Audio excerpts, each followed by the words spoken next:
Hello everyone, welcome back to my channel Shiksha competition. और यहाँ पर हम जीके जीएस रिवीजन क्लास में नेक्स्ट हमारा टॉपिक है जो कि आधुनिक भारत से ही संबंधित है और मोस्ट इम्पोर्टेंट क्वेश्चन को हम यहाँ पर देखेंगे जो बार बार एग्जाम में आपके में पूछे जाते हैं। तो चलते हैं हम अपने फर्स्ट क्वेश्चन की तरफ। अगर आपको क्लास अच्छी लगती है तो प्लीज़ चैनल को सब्सक्राइब जरूर कर लेना, लाइक कर देना भाई, और सब्सक्राइब भी कर लेना जो बच्चे नए हैं। ठीक है, तो ये काम आपका है, आप कर लीजिएगा। तो चलते हैं, मैं थोड़ा सा कुछ डिफरेंट पेन आज ढूंढ रही हूँ। हाँ, शायद ब्लू ठीक है। चलते हैं। भारत में अंग्रेजों की लूट किस महत्वपूर्ण घटना के बाद शुरू हो गई थी? तो भारत में अंग्रेजों की लूट किस महत्वपूर्ण घटना के बाद शुरू हुई थी? प्लासी के युद्ध के पश्चात। प्लासी का युद्ध आप जानते हैं, हमने पीछे पढ़ चुके हैं इसे। 1757 ईस्वी में हुआ था। अरे भाई, ये तो ब्लैक आ गया, एक सेकेंड। चलो इसी को ले लेते हैं जिसे हम हमेशा लेते हैं। 1757 ईस्वी में हुआ था। और बक्सर के युद्ध की बात करें तो ये 1764 ईस्वी में हुआ था।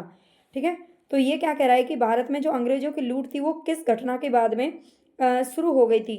तो प्लासी के युद्ध के बाद। ए ऑप्शन हमारे यहाँ पर बिल्कुल सही हो जाएगा। 1757 के बाद जो अंग्रेजों का जो उनका मेन मकसद था इस भारत को लूटना, वो शुरू हो चुका था। आगे, ब्रिटिश काल में भारत में निम्नलिखित में से किस भू राजस्व व्यवस्था को नहीं अपनाया गया था? तो ब्रिटिश काल में भारत में किस भू राजस्व व्यवस्था को नहीं अपनाया गया? स्थायी बंदोबस्त, रैयतवाड़ी व्यवस्था, महलवाड़ी व्यवस्था या फिर दहशाला व्यवस्था। तो ये तीनों नाम तो आपने जरूर सुन रखे होंगे। स्थायी बंदोबस्त, रैयत, इनको हम आगे पढ़ेंगे भी, लेकिन दहशाला व्यवस्था जैसी कोई व्यवस्था यहाँ पर नहीं अपनाई गई थी। आगे है, भारत में प्रथम रेल लाइन निम्नलिखित में से किसने बिछवाई थी? तो भारत में प्रथम रेल लाइन किसके द्वारा बिछाई गई थी? तो करेक्ट आंसर हमारे यहाँ पर क्या हो जाएगा भाई? लॉर्ड डलहौजी के द्वारा बिछाई गई। ठीक है, लॉर्ड डलहौजी के द्वारा प्रथम रेल लाइन बिछाई गई थी। भारत से ब्रिटेन की ओर संपत्ति के अपवहन यानी कि ड्रेन ऑफ वेल्थ का सिद्धांत किसने प्रतिपादित किया था? भारत से ब्रिटेन की ओर संपत्ति के अपवहन का सिद्धांत किसने प्रतिपादित किया था? गोपाल कृष्ण गोखले, दादा भाई नौरोजी, सुरेंद्र नाथ बनर्जी या फिर लाला लाजपत राय। तो फोर में हमारा सही आंसर क्या हो जाएगा? ये किया था दादा भाई नौरोजी ने। ठीक है, दादा भाई नौरोजी ने संपत्ति के अपवहन का सिद्धांत सबसे पहले किसकी तरफ से दिया था? भारत की तरफ से, ब्रिटेन की ओर। ठीक है, वर्ष 1853 ईस्वी में लॉर्ड डलहौजी ने जो पहली टेलीग्राफ लाइन शुरू की थी वह किसके बीच में थी? वर्ष 1853 ईस्वी में लॉर्ड डलहौजी ने जो पहली पहली टेलीग्राफ लाइन शुरू की थी, डलहौजी के द्वारा हुई थी। ठीक है, और वह किस किस के बीच में थी? बम्बई और ठाणे, कलकत्ता और मद्रास, बम्बई और आगरा या फिर कलकत्ता और आगरा। तो यहाँ पर हमारा सही आंसर हो जाएगा कलकत्ता और आगरा। ठीक है, कलकत्ता और आगरा हमारा आंसर सही हो जाएगा। जो टेलीग्राफ लाइन थी वो कलकत्ता से आगरा के बीच में बिछाई गई थी। और अगर हम बात करें बम्बई और थाने, तो ये जो पहली रेल लाइन थी ये यहाँ पर पहली रेल है जो बम्बई और थाने के बीच में चली थी। आगे है, भारत में ब्रिटिश भू राजस्व प्रणाली का निम्नलिखित में से किसने अधिक लाभ प्राप्त किया है? भारत में ब्रिटिश भू राजस्व प्रणाली का निम्नलिखित में से किसने अधिक लाभ प्राप्त किया? बटाईदार, किसान, जमींदार या फिर कृषि मजदूर। तो 6 में हमारा सही आंसर क्या हो जाएगा? दादा भाई नौरो, एक मिनट, अच्छा 6 में, सॉरी, यहाँ पर हमारा करेक्ट आंसर हो जाएगा बटाईदार, किसान, जमींदार या फिर, हाँ, जमींदारों के द्वारा। ठीक है, भारत में ब्रिटिश भू राजस्व प्रणाली का निम्नलिखित में से किसने अधिक लाभ प्राप्त किया था? तो वो जमींदारों ने किया था। ठीक है, जमींदार, जो बड़े बड़े जमींदार होते हैं जिनकी ज़्यादा जमीन होती है जिनके पास। भारत में सबसे पहला सूती वस्त्र मिल किस शहर में स्थापित किया गया था? तो सबसे पहला सूती वस्त्र मिल कहाँ पर स्थापित किया गया था? ये बम्बई के अंदर किया गया था। ठीक है, बम्बई के अंदर किया गया था, ये ध्यान रखना, सूरत इसमें नहीं आएगा। बम्बई हमारा बिल्कुल सही आंसर है, जो पहला सूती वस्त्र मिल था। आगे, अंग्रेजों द्वारा बनाई गई भू राजस्व व्यवस्था की निम्न प्रणालियों में से कौन सी कृषकों के हितों को अधिक सुरक्षा प्रदान करती थी? निम्न इन प्रणालियों में से कौन सी भू व्यवस्था थी जो कि कृषकों के हितों को ध्यान में रख करके ज़्यादा अच्छी थी, है ना? बंगाल प्रांत की स्थायी भू व्यवस्था, मद्रास प्रांत की रैयतवाड़ी, थोड़ा ध्यान से पढ़ लेना, बंगाल की स्थायी भू व्यवस्था, मद्रास की रैयतवाड़ी, मध्यवर्ती प्रांत की जमींदारी भू व्यवस्था या फिर संयुक्त प्रांत की मालगुजारी भू व्यवस्था। तो 8 में हमारा सही आंसर क्या हो जाएगा? बी बिल्कुल सही हो जाएगा। मद्रास की जो रैयतवाड़ी भू व्यवस्था थी ये कृषकों के हितों को अधिक ध्यान में रखती थी। आगे, रैयतवाड़ी व्यवस्था कब लागू की गई थी? तो इसी से संबंधित क्वेश्चन है। राइट आंसर हमारा हो जाएगा यहाँ पर करेक्ट आंसर क्या है? रैयतवाड़ी व्यवस्था कब लागू की गई थी? तो सही है, 1820 ईस्वी में लागू की गई थी। ठीक है, 1820 ऑप्शन हमारा सही हो जाएगा। आगे यहाँ पर पहली बार औपचारिक रूप से महलवाड़ी प्रथा कब लागू की गई थी? पहली बार औपचारिक रूप से महलवाड़ी प्रथा कब लागू की गई थी? तो महलवाड़ी की बात करें तो ये रैयतवाड़ी के 2 साल बाद की गई थी। ठीक है, 1822 ईस्वी में। 1820 में रैयतवाड़ी और 1822 में महलवाड़ी प्रथा लागू की गई थी। आगे स्थायी बंदोबस्त जिन क्षेत्रों में लागू किए गए थे उनमें से कौन कौन से शामिल है? तो स्थायी बंदोबस्त कहाँ कहाँ पर लागू किए गए थे? बंगाल, बिहार, उड़ीसा, मद्रास के कुछ जिले, यहाँ पर मद्रास आ जाएगा। ठीक है, मद्रास के उत्तरी जिले या फिर बनारस। तो इसमें पांचों ही ऑप्शन हमारे बिल्कुल ठीक है। डी ऑप्शन हमारे यहाँ पर सही हो जाएगा। बंगाल, बिहार, उड़ीसा, मद्रास के उत्तरी जिले और बनारस, इन सभी जगहों पर स्थायी बंदोबस्त लागू किया गया था। अंग्रेजी शासनकाल में भारत का कौन सा क्षेत्र अफीम उत्पादन के लिए प्रसिद्ध था? तो अफीम उत्पादन के लिए कौन सा क्षेत्र प्रसिद्ध था? बिहार, दक्षिण भारत, गुजरात या फिर असम। तो यहाँ पर हमारा करेक्ट आंसर हो जाएगा बिहार। ठीक है, बिहार में अफीम बहुत अधिक बड़े पैमाने पर उत्पादित की जाती थी। 18वीं सदी में बंगाल में वस्त्र उद्योग के पतन के लिए उत्तरदायी कारण क्या था? 18वीं शताब्दी में बंगाल में वस्त्र उद्योग के पतन के लिए, है ना, उसका जो पतन हो गया, वस्त्र उद्योग बहुत अच्छा खासा चल रहा था, लेकिन उसके पतन के लिए उत्तरदायी कारण क्या बना? उत्पादन की गुणवत्ता में कमी होना, कच्चे माल की अनुपलब्धता के कारण ब्रिटेन को निर्यात करने वाले माल पर उच्च तटकर या फिर कारीगरों की अनुपलब्धता। तो 13 में हमारा सही आंसर हो जाएगा सी ऑप्शन बिल्कुल करेक्ट है। यहाँ पर ब्रिटेन को निर्यात करने वाले माल पर उच्च तटकर। ठीक है, आगे उच्च तटकर का मतलब है कि पहले जो माल था वो कहाँ से लिया जाता था, ले जाया जाता था? तो बंदरगाहों के जरिए ले जाया जाता था, है ना, समुद्र के जरिए। तो बंदरगाह जो होते थे वहाँ पर उच्च मतलब टैक्स बहुत ज़्यादा उनसे लिया जाता था। जो माल बाहर भेजा जाता था, है ना, जो माल ब्रिटेन वगैरह को भेजा जाता था बंगाल से, उस पर बहुत ज़्यादा टैक्स लगा दिया था। उसके कारण वहाँ के जो उद्योग थे वो धीरे धीरे पतन की तरफ चले गए। नील कृषकों की दुर्दशा पर लिखी गई पुस्तक नील दर्पण के लेखक कौन है? तो ये पुस्तक किसके द्वारा लिखी गई है, नील दर्पण? यहाँ पर हमारा सही आंसर हो जाएगा बी, दीनबंधु मित्र। ठीक है, अगर आपको क्लास अच्छी लग रही है और आप चाहते हो कि डेली इसी तरह से आपको क्लास जीके की मिलती रहे, तो प्लीज़ जो भी बच्चे नए हैं चैनल को सब्सक्राइब करके ज़रूर जाना, लाइक कर देना, शेयर कर देना और प्लीज़ हाइप भी कर देना। ठीक है, आप लोगों की मेहरबानी पर ये क्लास चलेगी। अंग्रेजों द्वारा सर्वप्रथम कहवा बागान लगाए गए थे, और प्लीज़ कमेंट करके बताना कि क्लास आपको कैसी लगती है। अंग्रेजों द्वारा सर्वप्रथम कहवा बागान लगाए गए थे कहाँ पर? चिकमंगलूर जनपद में, कुर्ग जनपद, नीलगिरी जनपद या फिर वायनाड जनपद में। तो 15 में हमारा सही आंसर क्या हो जाएगा भाई?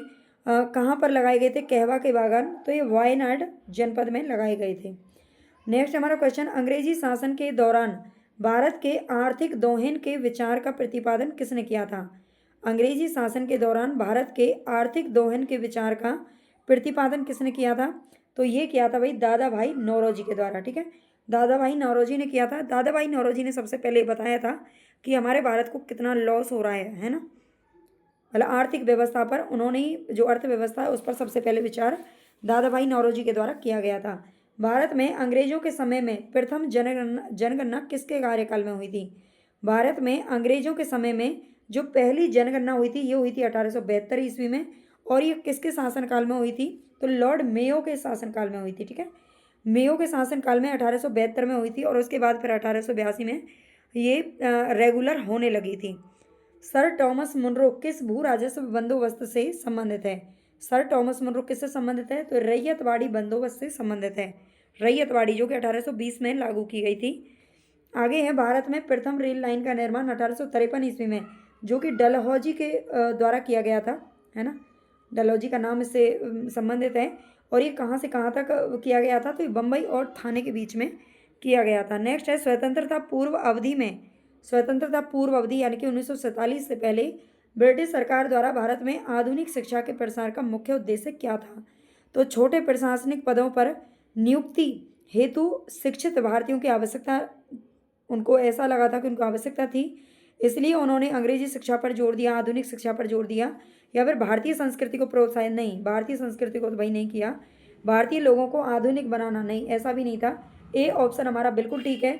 अंग्रेजों को जब लगने लगा था कि उन्हें भारतीयों की ज़रूरत है और वो भी पढ़े लिखे भारतीयों की, तो उन्होंने क्या किया था, उन प्रशासनिक पदों पर नियुक्ति के लिए शिक्षित भारतीयों की आवश्यकता उनको महसूस हुई, इसलिए उन्होंने जो भी है ये आधुनिक शिक्षा का ज़्यादा से ज़्यादा प्रचार प्रसार किया। स्थायी बंदोबस्त के तहत जमींदार को पूरे लगान भू राजस्व का कितना प्रतिशत राज्य को देना तय किया गया था। तो 21 में हमारा सही आंसर क्या होगा। स्थायी बंदोबस्त के तहत जमींदार को, मतलब जमींदार को कितना प्रतिशत है जो कि राज्य सरकार को देना था। तो ये देना था भाई 89%। ठीक है, 89% भू राजस्व था जो कि किसको देना था, राज्य को देना था। फिर उसके पास बचा ही क्या भाई है। उत्तरी भारत में भूमि कर व्यवस्था का प्रवर्तक किसे कहा जाता है। उत्तरी भारत में भूमि कर व्यवस्था का प्रवर्तक किसे कहते हैं। तो यहाँ पर हमारा करेक्ट आंसर हो जाएगा मार्टिन बर्ड। ठीक है, मार्टिन बर्ड को ए ऑप्शन हमारा यहाँ पर सही है। मैं चारों ऑप्शन पढ़ करके आपका टाइम नहीं वेस्ट करती हूँ, है ना, क्योंकि मैं नहीं चाहती कि आप लोग टाइम वेस्ट करें। तो प्लीज़ इतना सोचने के लिए कम से कम एक लाइक सब्सक्राइब जरूर कर लेना। समस्त अंग्रेजी भारत की सर्वाधिक भूमि पर 51% भूमि पर अपनाई गई भू राजस्व व्यवस्था कौन सी थी। समस्त अंग्रेजी भारत की सर्वाधिक भूमि पर, यानी कि अंग्रेजी भारत की उस समय जो ब्रिटिश जो सरकार थी उसने सबसे अधिक भूमि पर सबसे अधिक भूमि पर कौन सी भू राजस्व व्यवस्था जो थी लागू की गई थी। स्थायी बंदोबस्त, रैयतवाड़ी, महलवाड़ी या फिर इनमें से कोई भी नहीं। तो यहाँ पर हमारा करेक्ट आंसर हो जाएगा रैयतवाड़ी व्यवस्था। ठीक है, रैयतवाड़ी व्यवस्था कहाँ कहाँ पर लागू हुई थी वो हम पढ़ चुके हैं पीछे। भारत में उपनिवेशी काल में लिटली आयोग 1929 ईस्वी का क्या उद्देश्य था। जो लिटली आयोग था इसका उद्देश्य क्या था। तो बी ऑप्शन हमारा सही होगा, श्रमिकों की मौजूदा परिस्थितियों पर सिफारिशें प्रस्तुत करना। ठीक है, श्रमिक जो भी मजदूर थे और मजदूरों के जो भी उस समय के जो हालात थे, वर्तमान हालातों पर सिफारिशें प्रस्तुत करना इसका उद्देश्य था लिटली आयोग। ठीक है, आगे है, भारत में भारतीयों द्वारा 1881 में स्थापित हुआ और उनके प्रबंध में चलने वाला सीमित देयता का प्रथम बैंक क्या था। भारत में भारतीयों के द्वारा 1881 में स्थापित हुआ था और उनके प्रबंध में चलने वाला सीमित देयता का प्रथम बैंक कौन सा था। Hindustan commercial bank, Awadh, Punjab national bank या फिर पंजाब एंड सिंध बैंक। तो यहाँ पर हमारा सही आंसर हो जाएगा अवध कॉमर्शियल बैंक। ठीक है, ये भारतीयों के द्वारा 1881 में स्थापित किया गया था अवध कॉमर्शियल बैंक, और इनका भारतीयों के द्वारा ही ये जो चलाया जा रहा था, ये ध्यान रखना। अंग्रेजों द्वारा रैयतवाड़ी बंदोबस्त लागू किया गया था किसके द्वारा। तो 26 में हमारा सही आंसर हो जाएगा मद्रास प्रेसिडेंसी व बम्बई प्रेसिडेंसी, इनके द्वारा रैयतवाड़ी बंदोबस्त लागू की गई थी। ब्रिटिश शासन के दौरान भारत में उद्योगों का कोई स्वतंत्र विकास नहीं हुआ। ब्रिटिश शासन के दौरान भारत में उद्योगों का कोई स्वतंत्र विकास नहीं हुआ, इसका कारण क्या था। भारी उद्योगों का अभाव होना या फिर विदेशी पूंजी की कमी होना, है ना। उद्योगों का कोई स्वतंत्र विकास क्यों नहीं हुआ, ये क्या पूछ रहा है। प्राकृतिक संसाधनों की कमी होना, धनिक वर्ग द्वारा भू संपत्ति में निवेश करने को प्राथमिकता देना। नहीं, ए ऑप्शन है हमारा यहाँ पर हमारा सही हो जाएगा, भारी उद्योगों का अभाव था ब्रिटिश शासन के दौरान, छोटे छोटे उद्योगों पर जोर दिया जा रहा था। यद्यपि भारत के व्यापार पर 1813 के चार्टर एक्ट द्वारा कंपनी के एकाधिकार को समाप्त कर दिया गया था। 1873 का जो चार्टर एक्ट था इसके द्वारा एक कंपनी का मतलब है ईस्ट इंडिया कंपनी का जो एकाधिकार था, यानी कि पहले उसी का पूरा राज था, उसको समाप्त कर दिया गया। परंतु फिर भी किस वस्तु का व्यापार केवल कंपनी के लिए ही सुरक्षित रखा गया था। कागज, जूट, चाय या फिर चीनी। तो यहाँ पर हमारा सही आंसर हो जाएगा चाय। ठीक है, चाय का जो व्यापार था वो केवल और केवल कंपनी के लिए ही सुरक्षित रखा गया था।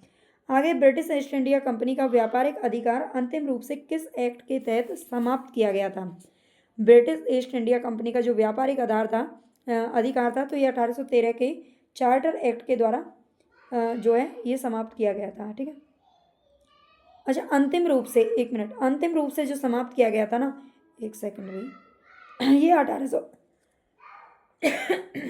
1833 का जो चार्टर एक्ट था ना उसका अंतिम तरह रूप से समाप्त कर दिया गया था। ठीक है, 1833 का जो चार्टर एक्ट था, 1813 के में इसका एकाधिकार समाप्त कर दिया गया था, लेकिन पूरी तरह से इसका जो व्यापार था वो नहीं खत्म हुआ था, और 1833 में इसको खत्म कर दिया गया था। स्थायी बंदोबस्त 1793 के अंतर्गत जमींदारों से अपेक्षा की गई थी कि वे खेतिहरों को पट्टा जारी करेंगे।